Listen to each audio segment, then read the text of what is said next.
Oke, Assalamualaikum warahmatullahi wabarakatuh. Bertemu lagi dengan saya Arif Sugandi atau biasa dipanggil Pak Gandhi. Sebelum kita mulai, langkah baiknya kita berdoa terlebih dahulu. Silakan yang belum berdoa, kita duduk, kita menundukkan kepala terlebih dahulu.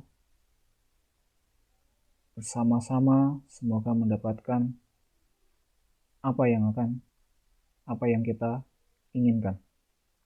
Silakan sikap sempurna berdoa terlebih dahulu. Berdoa mulai. Oke, cukup. Alhamdulillah kita bisa bertemu kembali. Materi pada saat ini kita akan membahas sistem gerak pada hewan. Semoga sehat selalu anak-anakku. Selamat pagi. Tetap semangat. Oke, sistem gerak hewan.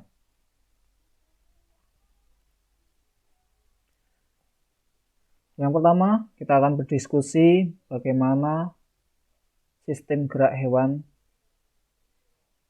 yang sebenarnya yang biasa kita lihat. Kita selalu melihat hewan, sering melihat hewan, pasti mengetahui cara geraknya, lingkungan hidupnya, bagaimana alat geraknya. Kita akan pelajari pada materi hari ini. Nah, ada dua hewan. Yang pertama hewan darat, yang kedua hewan air.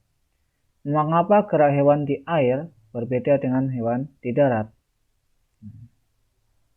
Apakah kalian bisa melihat dari segi bentuk, dari fisiknya? Fisik itu bentuk luar, bentuk kaki, bentuk pergerakan, tempat hidupnya, darat, di air. Apakah ada perbedaan? Pasti ada. Oke, lanjut. Gerak hewan di dalam air. Kita akan bahas mulai dari air dulu.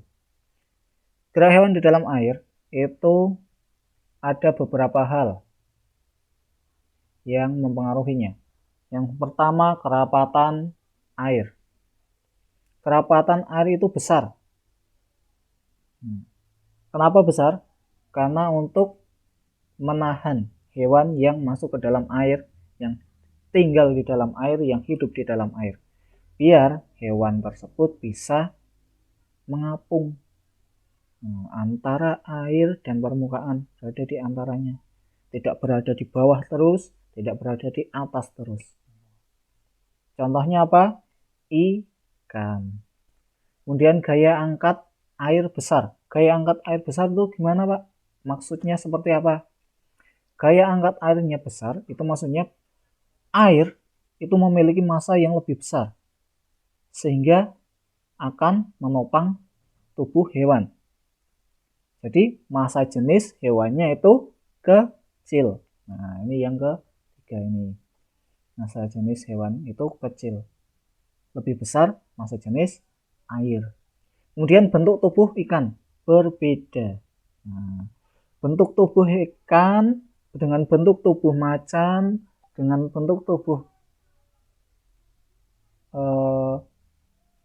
burung itu berbeda sesuai tempat tinggalnya. Oke, lanjut. Ini ada ikan. Ada yang panjang, ada yang gepeng. Nah, apa itu? Kok panjang, gepeng? Nah, kita lihat slide berikutnya. Fungsi bagian tubuh ikan. Nah, untuk naik turun, untuk mendorong ikan, untuk bergerak cepat, untuk menghasilkan dorongan ke depan, kenceng. Wus.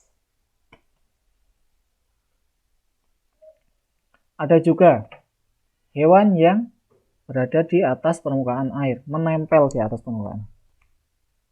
Contohnya nyamuk yang sedang bertelur, kemudian anggang-anggang. Kenapa hewan tersebut bisa berada di atas permukaan air? Yang pertama, air massa jenisnya lebih besar. Yang kedua, hewan tersebut massa jenisnya lebih ringan daripada air. Tuh. Lanjut, gerak hewan di udara. Gerak hewan di udara itu apa? Burung. Kemudian, apa yang mempengaruhi gerak hewan di udara? Ada gaya angkat yang besar.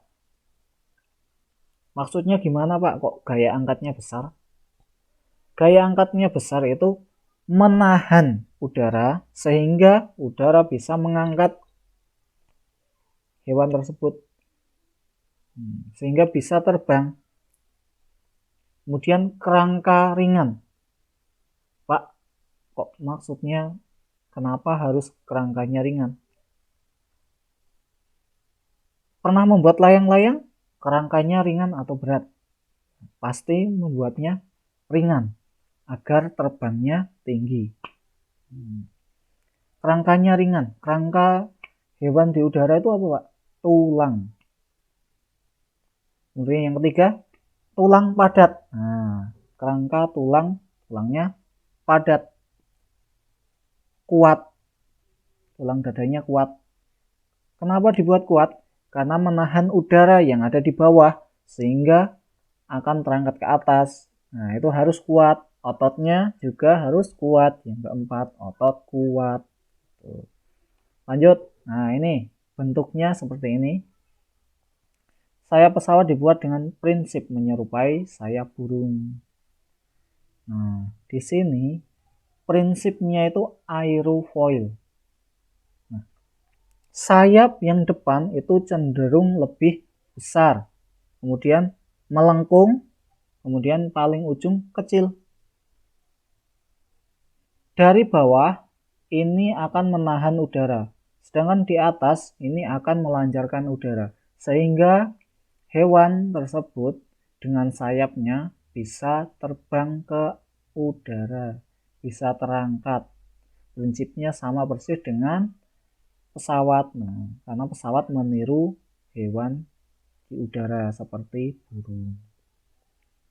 Lanjut, nah ini gerak hewan di darat. Gerak hewan di darat itu ada 3. Otot yang kuat, tulang yang kuat, kaki yang ramping.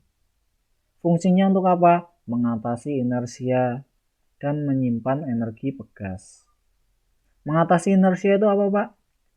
Mengatasi inersia itu contoh gajah. Gajah itu bobotnya berat. Sehingga perlu tulang otot yang kuat menahan inersianya, menahan bebannya biar tidak sempoyongan, biar bisa berdiri dengan tegap gitu maksudnya. Oke lanjut. Nah ini contohnya, ada kerbau, kijang, harimau, kuda dengan kecepatan yang berbeda-beda, dengan bentuk kaki yang berbeda-beda untuk menahan gaya inersianya dan untuk melaju kencang ke depan larinya. Nah ini yang membentuk bentuk tubuh dan habitatnya yang membedakan. Oke lanjut. Ini ada sebuah video yang perlu kalian cermati, kalian amati dengan seksama. Kemudian nanti kalian bisa merangkumnya ketika sudah selesai ya. Silakan bisa dirangkum. Silakan dipahami, diresapi video tersebut yang akan tayang.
Ya, seperti ini video yang sudah kita pelajari ya. Oke. Oke. Ingat, ketika kita mempelajari gerak pada hewan, itu ada 3. Hewan di darat, hewan di udara, hewan di air. Hewan di udara, kesimpulannya mulai dari hewan yang di darat. Hewan di darat, kesimpulannya harus memiliki otot tulang yang kuat untuk menahan gaya inersianya, sehingga tidak mudah apa kakinya tidak mudah patah, tidak mudah jatuh, ya, kuat, dia bisa menahan inersianya. Kemudian hewan di udara, itu memiliki otot yang kuat, tulang kuat, ringan, kemudian prinsipnya itu aerofoil. Kemudian yang ketiga itu berat hewan yang hidup di air itu memiliki bentuk tubuh torpedo, kemudian memiliki bentuk tubuh streamline sehingga bisa mudah untuk bergerak. Semoga bermanfaat, semoga bisa dipahami video ini, video pembelajaran saat ini, walaupun tetap di rumah dengan keadaan seperti ini. Semoga bermanfaat. Jangan lupa yang belum subscribe, klik subscribe, kemudian like, share, dan tekan tombol loncengnya. Terima kasih. Wassalamualaikum warahmatullahi wabarakatuh. Mantap.